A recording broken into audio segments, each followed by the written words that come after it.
আজকের ভিডিওতে আলোচনা করব গতকাল মোহনবাগান কীরকম খেললো, কিন্তু তার আগে ম্যাচের পরে ঘটে যাওয়া একটা ঘটনা নিয়ে দু একটা কথা কিন্তু আমি বলবো। বিভিন্ন সোশ্যাল মিডিয়ায় যেটা দেখা যাচ্ছে, একজন ইস্টবেঙ্গল সমর্থক, আমি জানি না ইস্টবেঙ্গল সমর্থক কিনা, আমি তাকে ইস্টবেঙ্গল সমর্থক বলে অন্তত ইস্টবেঙ্গল ক্লাবের নামকে বদনাম করব না, যদিও ইস্টবেঙ্গল সমর্থক হিসেবে এই রকম কাজ ঘটানোর উদাহরণ কিন্তু আগেও বহুবার রয়েছে। তবে কালকের ঘটনাটা সব কিছুকে ছাড়িয়ে গেছে। একজন মহিলা মোহনবাগান সমর্থকের ওপর হাত তুলেছে একজন ইস্টবেঙ্গল সমর্থক, তথাকথিত ইস্টবেঙ্গল সমর্থক, কারণ গলায় ইস্টবেঙ্গলের স্কার্ফ ছিল। আমি অবশ্যই ইস্টবেঙ্গলের সমস্ত সমর্থককে এর জন্য দায়ী করব না, ইস্টবেঙ্গল ক্লাবকেও এর জন্য দায়ী করব না। তার কারণ হচ্ছে ইস্টবেঙ্গল ক্লাবের পক্ষে সম্ভব নয় তাদের হাজার হাজার সমর্থকের প্রত্যেকের দায়িত্ব নেওয়া। তবে আমি ইস্টবেঙ্গল সমর্থকদের কাছে রিকোয়েস্ট করব, এই ঘটনাগুলো কিন্তু আপনাদের ক্লাবের গরিমা নষ্ট করছে। আপনাদের ইস্টবেঙ্গল সমর্থক হিসেবে যে গর্বটা রয়েছে, আমরা মোহনবাগান সমর্থক হিসেবে নিজেদের গর্বিত যেরকম অনুভব করি, আশা করি ইস্টবেঙ্গল সমর্থক হিসেবে আপনারাও গর্বিত অনুভব করেন।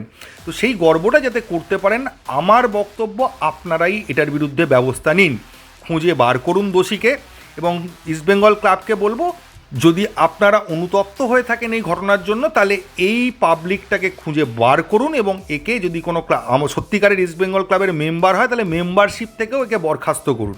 কোনো ঘটনায় অনুতপ্ত হয়ে দুটো কথা বলা যায় আমরা খুব দুঃখিত, এরকম ঘটনা কাম্য নয়, কিন্তু যদি আপনারা সঠিক স্টেপ নিতে পারেন, তাহলে আমরাও মোহনবাগান সমর্থক হিসেবে আপনাদের অনেক বেশি সম্মান করবো এবং আপনাদের সম্মান আমাদের কাছে বেড়ে যাবে, আপনাদের মাথাটা উঁচু হবে। এবার কি হবে না হবে, আপনারা কি করবেন না করবেন, সেটা আপনাদের ইচ্ছে এবং সেটাই আপনাদের পরিচয়।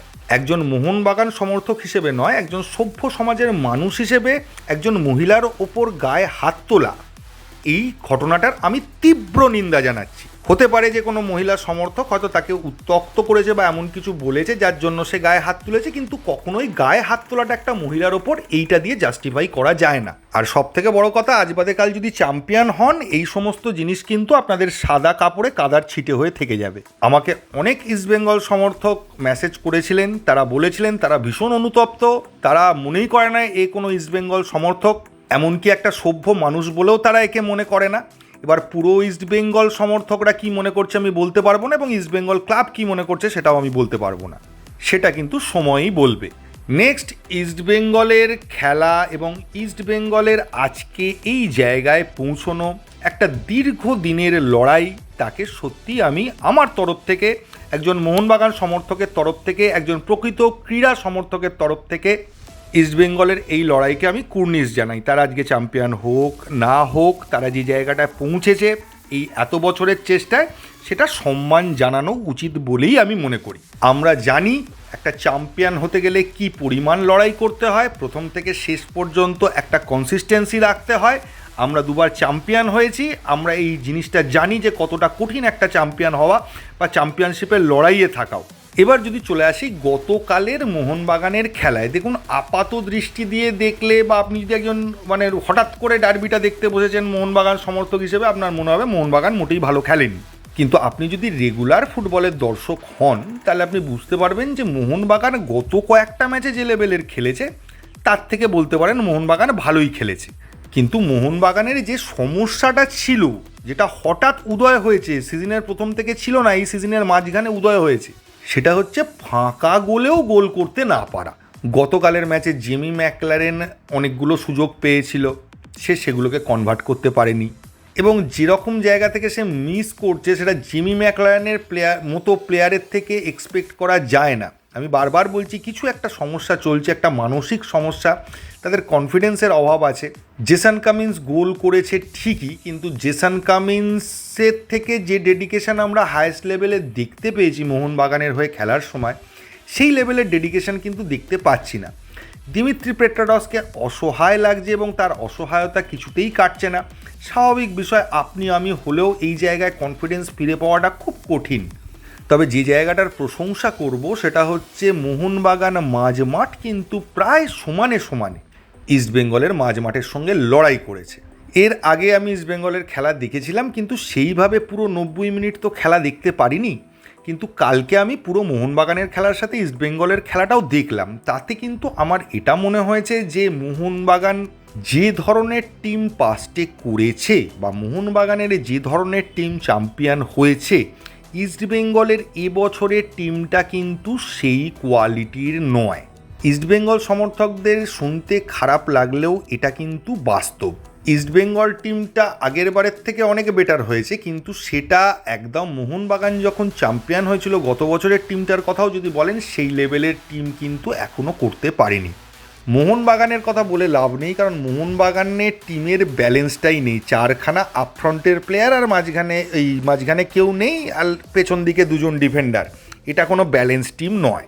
এবং মোহনবাগানের গত কয়েক বছরে দেখা টিমগুলোর সঙ্গে তুলনা করলে এই মোহনবাগান টিম অনেকটা নিচেই থাকবে। তবে প্রশ্ন ওই একই জায়গায়, এই টিমটার ম্যাক্সিমাম প্লেয়ার খেলে কিন্তু গত বছর চ্যাম্পিয়ন করেছিল মোহনবাগানকে, কিন্তু তাদের ফর্মেও এবছর যেন একটা ঘাটতি দেখা যাচ্ছে। মোহনবাগানের মেইন যে প্রবলেমটা হচ্ছে সেটা কিন্তু হচ্ছে গোল করতে না পারার জন্য। ডিফেন্সের ল্যাগটাও হচ্ছে গোল করতে না পারার জন্য। তার কারণ হচ্ছে মোহনবাগান প্রচণ্ড অ্যাটাকিং খেলছে, বারবার গোলের কাছে পৌঁছে যাচ্ছে।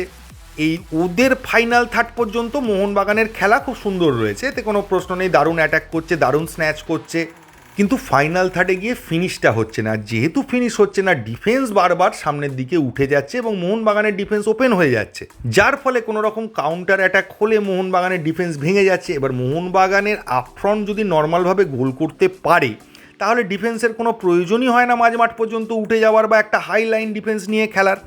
এই আপফ্রন্টের প্লেয়ারদের ব্যর্থতার জন্যই ডিফেন্সকে এগোতে হচ্ছে এবং ডিফেন্সেও প্রবলেম দেখা যাচ্ছে। মাঝমাঠে প্রপার বিদেশি সিডিএম না থাকার জন্য অ্যালবার্টোকে বা কখনো টমকে এসে সেই সিডিএমের ভূমিকা পালন করতে হচ্ছে এবং তাদেরকে অনেকটা ওপরে গিয়ে খেলতে হচ্ছে। তবে গতকালের ম্যাচে মাঝমাঠের প্রবলেমটা লং বল দিয়ে, যেটা আমি বলছিলাম, বেশ খানিকটা সময় মোহনবাগান কিন্তু অ্যাভয়েড করে দিয়েছে। মানে ডাইরেক্ট ডিফেন্স থেকে মাঝমাঠটা ক্রস করে ফাইনাল থার্ডে বল ফেলে দিচ্ছিল, যাতে মাঝমাঠের খেলাটা তৈরিই না হয়। কোচের ট্যাকটিক্স নিয়েও আমি খুব বেশি কিছু বলবো না, কারণ কোচ ঠিক সময় লাস্টের দিকে কিছু করার নেই, সব প্লেয়ারকে নামিয়ে দিয়েছিল। সব রকম চেষ্টা তিনি করে দেখছেন, কিন্তু প্লেয়ারদের একটা কিছু জানি না প্রবলেম হতে পারে সামনের সিজন নিয়ে তাদের কাছে কোনো খবর আছে, যে সমস্ত প্লেয়ার বুঝতে পারছে তাদেরকে রাখা হবে না, তাদের পারফরমেন্সে একটা এফেক্ট পড়ছে, বা আইএসএল নিয়ে যদি কোনো অনিশ্চয়তার খবর তাদের কাছে থেকে থাকে সেটা নিয়ে তারা চিন্তা করতে পারে। তবে থাপা কালকে অসাধারণ খেলছিল। থাপার খেলাটা আসলে মোহনবাগান ড্র করার ফলে সেই জিনিসটা চাপা পড়ে গেছে, কিন্তু থাপা সারাটা মাঠ জুড়ে যে খেলাটা খেলছে, সেই চেন্নাইয়ের ক্যাপ্টেন অনিরুদ্ধ থাপার খেলা যেন আবার আমরা দেখতে পাচ্ছি, আবার পুরনো ফর্মে তাকে দেখতে পাচ্ছি। আপুইয়া এখনও পুরনো ফর্মে ফিরতে একটু বাকি আছে, নাহলে কালকে আপুইয়া যে সমস্ত জায়গা থেকে শটগুলো নিচ্ছিল সেখান থেকে আপুইয়া বলে বলে গোল করতে পারে, কিন্তু এখন পাচ্ছে না। লিস্টন, মনবীর, অভিষেক, সুভাশিস এরা কিন্তু কালকে জান লড়িয়ে খেলেছে।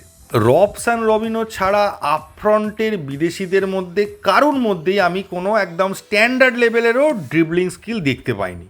এবং আপফ্রন্টের প্লেয়ার যদি একটু ড্রিবল করতে না পারে, একজন দুজন প্লেয়ারকে কাটাতে না পারে, তাহলে তো আপনার একটা গেম মেকার বা প্লে মেকারের অবশ্যই প্রয়োজন আছে, যে দু তিনজনকে কাটিয়ে বলটা ঠিক জায়গায় ঠেলবে। এই জায়গাটা তো মোহনবাগানে খুঁজে পাওয়াই যাচ্ছে না।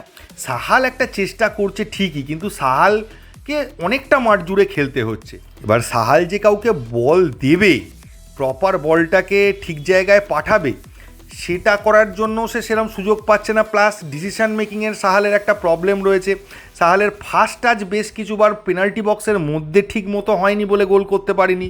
আর লিস্টনকে আমি বলবো, লিস্টন ফ্রিকিক কী প্র্যাকটিস করে আমি জানি না, না হলে 10টা ম্যাচে একটা ফ্রিকিক থেকে গোল করতে পারে। এই জায়গাটা কেন হবে? এত প্র্যাকটিস করার পরেও কেন ফ্রিকিক এরকম একটা অন্তত বাড়ে গিয়ে লাগুক, গোলকিপার ডিফেন্ড করুক, 3 কাটির মধ্যেই রাখতে পারছে না। আজকে গ্রেগ স্টুয়ার্ট যখন ছিল, বা বেশ কিছু টিমে এমন কিছু প্লেয়ার রয়েছে যাদের ক্ষেত্রে আপনি গোলের বাইরে একটা ফ্রিকিক পাওয়া মানে সেটা পেনাল্টির সমান, সে গোল করেই দেবে। তো সেই রকম একটা প্লেয়ারেরও তো মোহনবাগানের দরকার আছে, বা কোনো প্লেয়ারকে তৈরি করার দরকার আছে যে এরকম ফ্রিকিক স্পেশালিস্ট। বিশাল কাইতকে 3 থেকে 4 বার 1:1 ফেস করতে হয়েছে এবং তাকে কিছু মারাত্মক সেভ করতে হয়েছে। সেই সেভগুলো না হলে হয়তো মোহনবাগান গোল খেয়েও যেতে পারত। অবশ্যই এটাও বলতে হয় যে প্রফসুখান গিলো দুর্ধর্ষ খেলেছে, তিনি যে ম্যাকলারেনের শটটা সেভ করেছিলেন ওখান থেকে শিওর গোল হয়। তো আমি এক কথায় বলবো, ডার্বি যেরকম খেলা উচিত মোহনবাগান এবং ইস্টবেঙ্গল সেইভাবেই খেলেছে। ডার্বিতে চাপ থাকে, গোল মিস হয়, ইস্টবেঙ্গলের ক্ষেত্রে আমি ধরতে পারি যে তারা চাপের জন্য গোলটা মিস করেছে, কিন্তু মোহনবাগানের ক্ষেত্রে এটা আমি ধরতে পারছি না এই কারণেই, কারণ মোহনবাগান চাপহীন ম্যাচে দুর্বল প্রতিপক্ষের বিরুদ্ধেও এরকম মিস করেছে। তবে এখন চ্যাম্পিয়নশিপ বলতে পারেন ইস্টবেঙ্গলের হাতে আর ওপরওয়ালার হাতে। ইস্টবেঙ্গলকে শেষ ম্যাচ জিততে হবে, আর মোহনবাগানকে শুধু জিতলেই হবে না, ইস্টবেঙ্গল যাতে পয়েন্ট লস করে তার জন্য প্রার্থনা করতে হবে। ফলে মোহনবাগানের হাতে কিন্তু আর কিছু নেই, তাকে লাস্ট ম্যাচটা খেলতে হবে এবং যত বেশি গোলে সম্ভব জেতা সেটা চেষ্টা করতে হবে, এর বাইরে কোনো সেকেন্ড অপশান নেই। এখন শুধু 21 তারিখের দিকে তাকিয়ে থাকা, আশা বিশাল করে লাভ নেই। মোহনবাগান ভালো খেলুক, জিতুক, টপ পয়েন্টে শেষ করুক, তারপর যদি গোল পার্থক্যে ইস্টবেঙ্গল চ্যাম্পিয়ন হয় হবে। আর মোহনবাগান সমর্থকদের কাছে একটাই সান্ত্বনা থাকবে যে মোহনবাগান ইস্টবেঙ্গলের কাছে হারেনি আইএসএলে, সেই রেকর্ডটাকে অক্ষুণ্ণ রেখেছে এবং পরপর 3বার বলতে পারেন চ্যাম্পিয়নশিপের যে পয়েন্ট সেটাকে টাচ করলো, এটাও একটা রেকর্ড। যদি টাচ করতে পারে, অবশ্য এখনও করেনি, লাস্ট ম্যাচটা জিতে গেলে সেটাই থাকবে যে আমরা একদম টপেই শেষ করেছি, পয়েন্ট একই ছিল, গোল পার্থক্যে আমরা হতে পারিনি, সেটা অবশ্যই ভবিষ্যৎ বলবে, এক্ষণ থেকেই ভবিষ্যৎবাণী করাটা যায় না। এর থেকে বেশি কিছু বলার নেই এই ভিডিওতে, এইটুকুই। থ্যাংক ইউ, ধন্যবাদ এবং জয় মোহনবাগান।